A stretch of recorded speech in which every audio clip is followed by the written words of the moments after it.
Hello and welcome everybody. So a little while ago I created a video called The Ultimate Guide to Vermilion VR Painting, and that was all the different hints and tips and features and functionality of Vermilion Oil Painting Simulator for MetaQuest.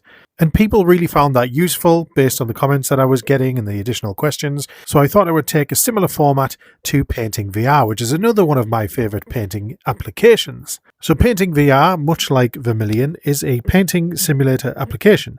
It allows you to create wonderful masterpieces onto the canvas. Now Painting VR does run somewhat different to Vermilion in some of the features, functionality, tools, and overall painting feel. So I'm going to go through all of these different items. We'll go through the menu settings and all of the different bits and bobs and do wally flops. So in Painting VR, you do have the option to walk around. So you can walk around. You can actually turn on teleport if that makes you feel a bit better. But you can sort of go wherever you like. And not only that, you can have multiple different environments. So this one is I can't remember if it's called the studio or something. But if we on our left hand, if we press the menu button, you have a bunch of different options here. And then we can drag this around to wherever we want to be using the grip button. So on File, we've got New, Save, Browse, Exit, Export, and Learn. So New simply allows us to create a new canvas. So if we click this, any current progress on the canvas that you've been painting will be erased. So if we click New, we've got different shapes. So we've got Square, Portrait, and Landscape, and you can see the canvas on the easel changing sizes as we do this. And not only that, we can then change the height, just how tall we want it, and then the width right here. So we can have a super big canvas if we so wished. And then you can add these creativity boosters, which, to be honest with you, I've never actually used these. But you can have them outlined, little shapes here, or you can have them filled. I'm going to leave those off for now. And I'm going to shrink the size just ever so slightly, because I think that's far too big. And then when you're ready and you're happy with your size, you simply click Create New Canvas. Now our canvas is ready. It's primed and good to go. Additionally, you've got Save if you want to save your project, and then you can give it a name, or you can Browse. Now what Browse does is any paintings that you have saved, or any of these templates here, or anything that you've imported from your computer will appear here. And what you can do with them is you can load them up as a reference image, or you can load them up onto the canvas itself. You can even load them up as a sort of portfolio item that you can hang up in your gallery. So we'll show you how to do that. So this one is a snowman. This is one I made earlier. So if we want to load it as an exhibit, and then we hold the grip button, if we had walls, which we have a little, you can see we can hang it wherever we like. And I'll show you different environments in a moment, which some of them are better for hanging things. But yeah, you can sort of design your gallery with your own paintings, and then you can lock it into place so that no one accidentally moves it around. Or you can bin it off, or you can even rename it. All really cool stuff. Now let's say we wanted it on the canvas. So if we load it as a reference image, we can then sort of bring it here, and we can use it. We can use the colours that we want from there, and we can sort of replicate that painting on the canvas. Let's say we want it actually on the canvas, load it, and there we go. So when we load that image, it loads it onto the canvas, exactly the same size as it was, and we can continue painting on it. There you go. So that's how you deal with your current portfolio. Now you can see here that Painting VR added things like these paint by numbers, so colouring in sheets, and then you got some paint by coloured dot things. You get the point, paint by numbers. So what you would do is you would pick up your paintbrush, hold onto the A button to select the painting, the paint colour, and then you would paint that colour there and do it nice and rough. And I was going to touch on colours a bit more later on, but for the purposes of this, I had to show you it. And there you go. So you can use the colours in there and have fun with it. Some built-in templates. Now these ones, if you go to page 2 in Browse, these are essential for your colour references. And I may as well cover this now. So we've got different colour wheels. So you've got this one here, and the best thing to do is load them up as reference images and have them near your canvas. And you can use whichever one you want. It's entirely up to you. I tend to go for the grid one, this one on the top, just because I get a bit more variety there, and it includes the whites and blacks and things. Or then you can get these oil colours. Again, this one becomes fairly useful because you can, if you use these, it's easier to go back to the one that you wanted. Let's say we used yellow ochre. We know we used yellow ochre, we can go back to it. So let's pick up a paintbrush. So let's talk colours. How do we use colours in Painting VR? Now, as I already mentioned, if you hold the A button and point to a colour, either on a reference image, a painting, something on your canvas, even the colours on here, or any of these references, you're going to pick up that colour. So if we want this blue, that'll give us that blue. If we then want this red, that'll give us the red. If we want the dioxazine purple, we can go and get the dioxazine purple. And there you go. What you can also do with colours is use this, if I unlock it, this little palette thingy here. And so you can do the same thing, steal those colours with the A button, or we can actually do a bit of mixing on this palette. Get a nice yellow going on. If we want to make our own green, there we go. So we can use this as a mixing palette. Now, what if we want to clean our brush? Well, this is why we have a handy dandy water bucket right here. Comes in very useful. The other thing you can do with the water bucket and sponge is to erase things off the canvas. Now, just be careful, it does erase quite absolutely everything. But let's say you wanted a fresh start, you can easily get that done. That's how you would clean off your canvas. Or you can just click the menu button and start a new canvas, same size, and then you're good to go. But that's how easy it is to rub out the paint and the bucket. Do I have anti-gravity turned on? I'll touch on that in a moment. But yes, I guess I do. So the other thing, I'll go through the other tools. We've got our workbench here. And on here is a drill. What you can do with this, you notice if you pull the trigger, it starts spinning. So if we so wished, we could connect a paintbrush to it, put it to our canvas, pull the trigger, and then create some funky patterns and swirls. And you can reshape that at any angle you like.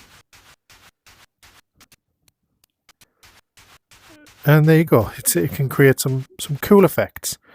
And that's what the drill does. Basically spins around. The workbench, you can move that wherever you like, providing you've unlocked it. And yeah, put your tools on it. Everything in here can be locked in place and moved around. So if you wanted to put your paintbrushes or your palette on the stool, then you can do that. Now here we have a browser window. This does contain some of your controls and basic information. Information here on how to import an image. So I did make an actual video on this quite some time ago on how to import your own custom images for use on the canvas. And now they've actually got this built into the game where they can show you the steps that you would follow. So you basically plug in your MetaQuest into your computer via USB. You upload the files into your headset. You've got to place them into the Painting VR folder structure. And I think there's a folder called Reference Images or something. Like I said, I do have a video on that. And then once you're in here, follow the steps that I showed you earlier on loading up a reference image from the file browser. If you load it onto the canvas, you can start colouring it in. I have actually done some videos where I've pencil drawn some sketches, loaded them into Painting VR, and then coloured them in. And it worked out really well. And then the other thing it's got is like daily inspiration. It'll tell you a word that you can sort of inspire yourself on your next painting with those words. And then some free paint by numbers stuff. So there's a nice little cat there. If you want to download it, just hold A and then save it. And then you can do paint by numbers on the cat. So that's what the browser window does. You can also click Google and just create any image search. So if we wanted to search for dogs and then bring up some images, we can use these images as references. And if we tap A on it, it asks us if we want to save it. We can then save it and then browse. Dog should appear in here and load it up. So now if we wanted to paint over this dog for whatever reason you may want, you can do that. If you wanted to give him a third eye, for example, it's entirely up to you what you do with the image there on. But yeah. So yeah, it's entirely up to you what you do, but you can load the image. So anything from Google, you can then bring onto the canvas or just load it up as a reference image like that. Besides of Google, you also have YouTube. So let's say you wanted to bring up a Bob Ross tutorial, or God forbid, a Cragadoon painting video. You could follow along whilst watching the browser window here. Now all you've got to do is move it to where you find it most convenient, and then you can follow along and paint alongside one of your favorite creators or TV shows, or even if you just wanted to play some music while you were painting or just get some inspiration. It's all there for you. So I find the YouTube application and the Google one very helpful. Coming on to our easel. So again, it can't move unless you unlock it. So if you unlock it, you can move it to wherever you like. You can actually tilt the canvas if you like. So if you're trying to work on a certain area, you might want to tilt the canvas depending on your hand placement and stuff. So I find that's quite useful as well. So you just unlock that and there you go. So you can move that to wherever suits. And then just what I like to do is relock it so that you don't get confused while you're pressing the grip button. It doesn't think you want to move your canvas. Then we come on to this little bad boy here. This is our shelf. We can put whatever we like on it. We can move it to wherever we want to. And then we've got these little paint buckets here. So we do have sort of some core colours. Now, what you can do is mix these together. So if you wanted to make a grey, or if you wanted to make a nice little orange colour, all you've got to do is mix them and watch the magic happen. And there you go. So you can mix them as much or as little as you like and make some custom colours. So what if you've made a jolly old mess whilst doing all of this? You've been playing about, you've made a jolly old mess, and you want to clean it up. And by the way, I do have anti-gravity, zero gravity mode turned on, which is useful for things like this. If we take the orange, we take the yellow, and we sort of hover them over here, and then we take our white and black and our green. We can hover them over like that. Create some cool effects, and you can move them to wherever you want to be. Screw it, may as well put the other one on. Now they don't pour properly, but they do sort of drip down. I think if you put the canvas on the floor, it might work out as a better effect, which I will show you in a moment. But I've got anti-gravity turned on. All you do to turn that off is press the menu button, go into Studio, and turn off zero gravity. So we've seen everything falls now. And as I mentioned, we've made a jolly old mess, so we just want to click Clean Up. Now, as you noticed, Clean Up doesn't clean up the canvas. It just cleans up the studio. So quite useful if you've made a mess. Notice my colours have reverted back to what they were. So if you wanted to get your prime colours back and you don't want the oranges and the greens or whatever you've made, then all you've got to do is clean up your studio. So what else have we got in settings? So along with canvas, we've had a look at things like canvas sizes, making a new canvas and rotating it. You've got these other sliders here like canvas snap turn, scale. So if we wanted to make our painting bigger, then we can do that. And the reason you might want to do that is if, let's say, you're working on some finer details, blow up your canvas and it makes it a bit easier for you. Or let's say you wanted to colour in a very large area. Make the canvas smaller and it's much easier to do that. So it can save you time, make you paint much more efficient. Now, environmental light, see that? That's turned on right now. You can see a studio light if you look carefully at the canvas. But if that is getting in your way, then you can turn it on and off. So other things we can do, we can dry our paint. So you just click that and it dries the paint. So now the paint won't mix, even with my hand. So our paint is dry, it won't mix as well as when it was wet. If we want to undry the paint, we can see it looks a bit more wet, and the paint will mix a lot more. So if you're worried about your paint mixing, you can just dry your paint and that should help. And there you go. It paints onto it, onto the dry paint, layering it and not mixing it. What else have we got? Studio. So you can go into sitting mode if you're sitting down, which sometimes I am. Zero gravity we've covered. Delete expo. You've noticed I've got the painting there. All you've got to do is delete expo and it's disappeared. So if you want to reset your gallery and start again, it doesn't actually delete the images from your portfolio, it just deletes them from the walls. Settings. So we've got our left and right controllers. We can choose what each thumbstick does on each controller. So the thumbstick on my left hand, I've got it to strafe, which means I can walk around strafing left and right, forward and backwards. You can also have it as teleport. So if I want to teleport, which to be honest drives me up the wall, so I'm going to have that on strafe.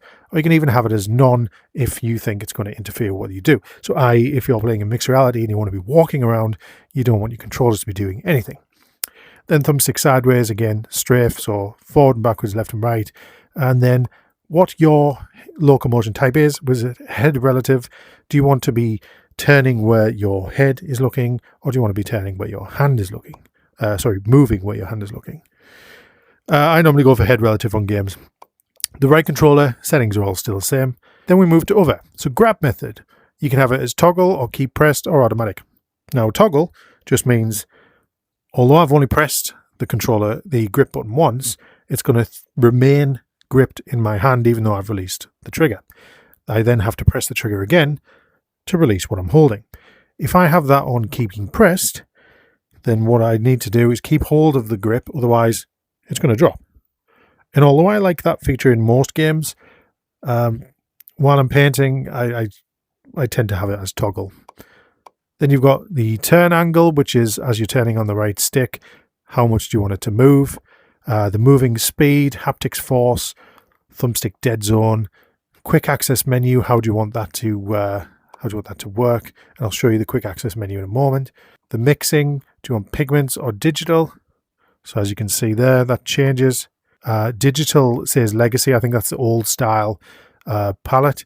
Pigments is the new one. One of the updates they did was adding pigment style mixing to the game, which is a big change. So you saw some of the beautiful greens I was making earlier on. That is one of the newer features they implemented last year. And then inventory position you can have on your left hand or right hand. Now I've got mine on my left hand because my dominant hand is my right, so I access the menu pointing towards my left hand, and I'll show you that in a moment. Then we move on to audio, so you can have the master volume, paint volume, UI, and ambience volume. There's no ambience in this room. I appreciate it's probably going to be a bit silent. I'll move to another room in a moment. UI is all the nice little clicks you'll hear while you're pressing buttons. Paint volume, you can have that turned up or down. I like it up. There's some real ASMR noises you can create in painting VR while you're painting, hearing all the squelching and stuff, which is really good. I like it turned up. And then we've got languages, so you can choose a variety of different languages there. And as I was talking about the painting and squelching and stuff, I will show you the brushes. But one of the things you can do, there you go. You can smudge the paint with your hands. Whoa, I don't know what I grabbed then.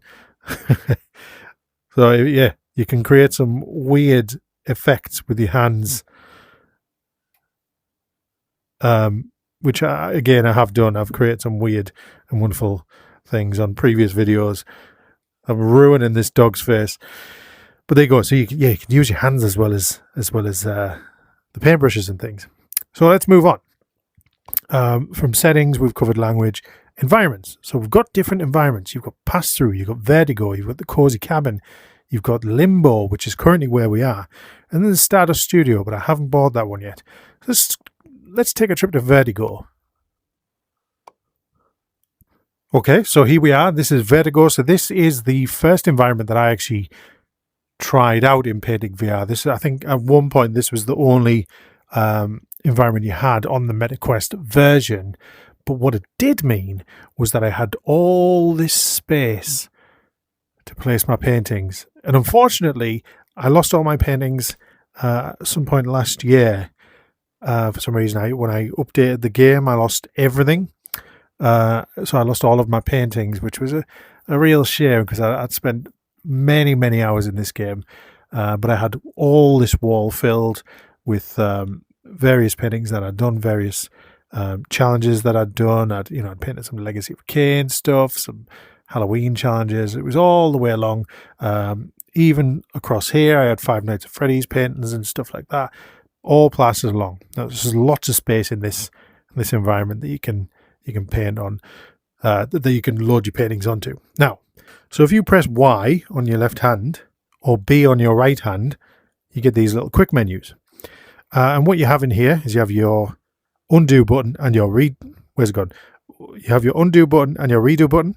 So let's say I make a mistake on the painting and I want to undo it.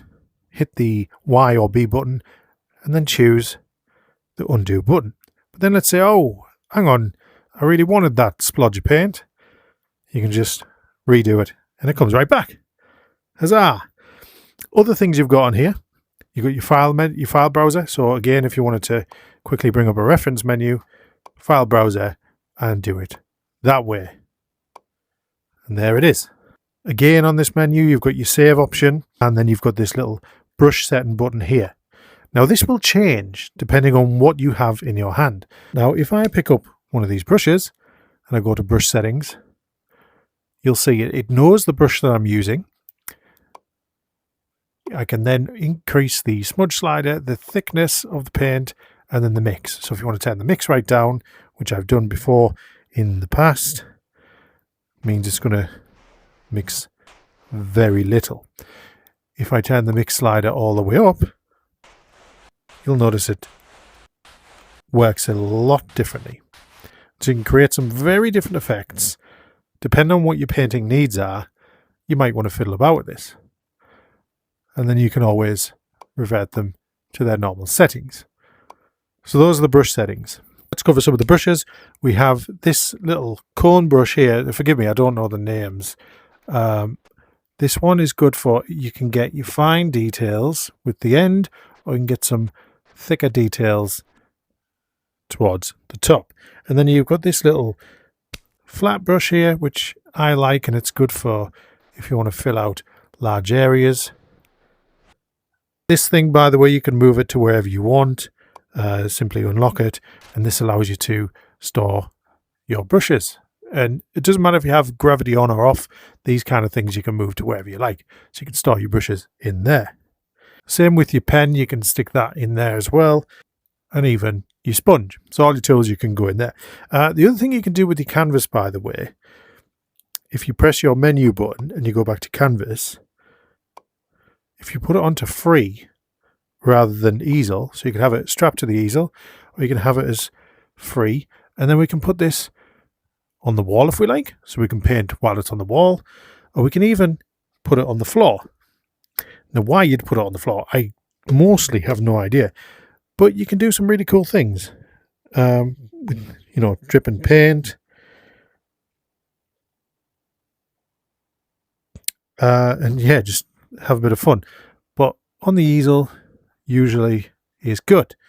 So other environments that we've got, I've showed you Vertigo, and we've seen Limbo. Let's look at Cozy Cabin. Would you like to take your painting with you? You can, or you can take the painting, or you can have a fresh one. So I'm just going to say no this time. And here we are in the Cozy Cabin. My word, we've made a mess in this one. But this is good because it's brought up a whole bunch of different tools that I need to cover. But you can see the Cozy Cabin actually has a much different look and feel to it. We've got running water, we've got some woods, we've got some ambient noise, lots of different things that we can look at and give us inspiration. Now, notice we've got larger paint tubs here that we can play with. And again, all you want to do if you want to reset those is clean up your studio. We've got some more brushes here. So we've got this longer brush. Again, I wish I knew the names of them. I'm really sorry. And this small flat brush, so this can be used for smaller details.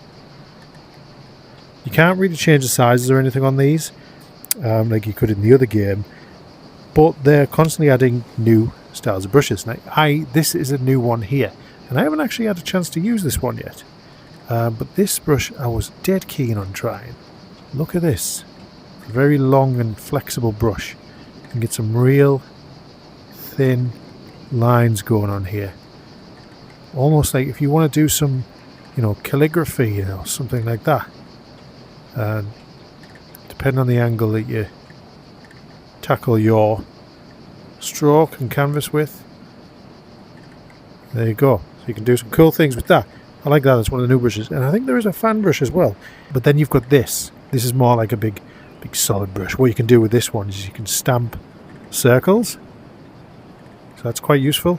Or if you press down harder, you can do some odd shapes. Like if you want to do trees or something.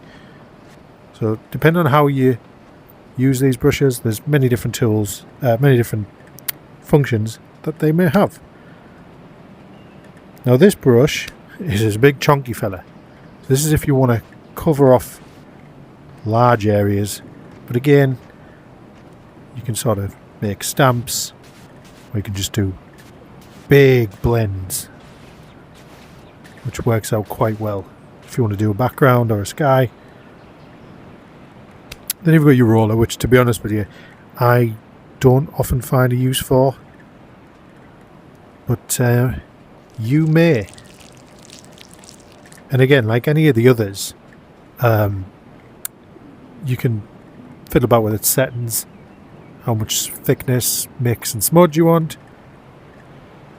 But I find I don't really have much use for that one. Then we've got the dripping brush.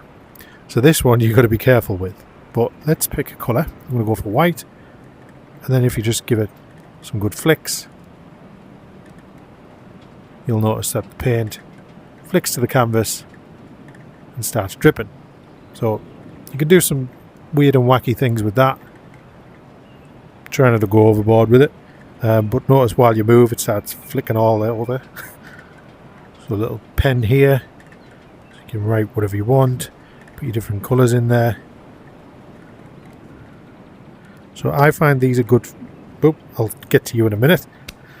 I find these are good for doing outlines if I'm doing like a cartoon character or something. I find that's when they come in handy. Not the big fat one. This one here. That one may be for colouring in or really thick lines, but this one here, good for doing outlines. If you find a black, good for doing outlines. If you're doing like cartoony stuff. Go on then, while it's screaming at us, I'll show you this. This is the rainbow paint. This was a crazy edition that made no sense at the time, but actually it can be quite fun to use. It's rainbow. So if we stick a paintbrush in it, you'll notice the colours are changing. It's giving you all the colours of the rainbow. Yeah, sort of speaks for itself. There you go. You can have a bit of fun with that. Nice and trippy. And if you do put the rainbow paint in any other paint, simply turns that to rainbow as well. So if you ruin all your paint, just clean your studio and it'll reset it. And the last tool is spray paint. So grab your colour and spray away. Naturally, the further you are, the more spread it is and thin.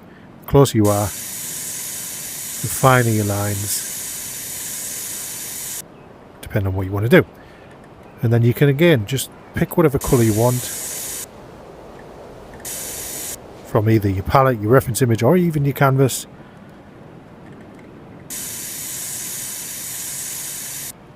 And there you go. You can create some absolutely insane paintings with all of these different tools, and I think it's really good.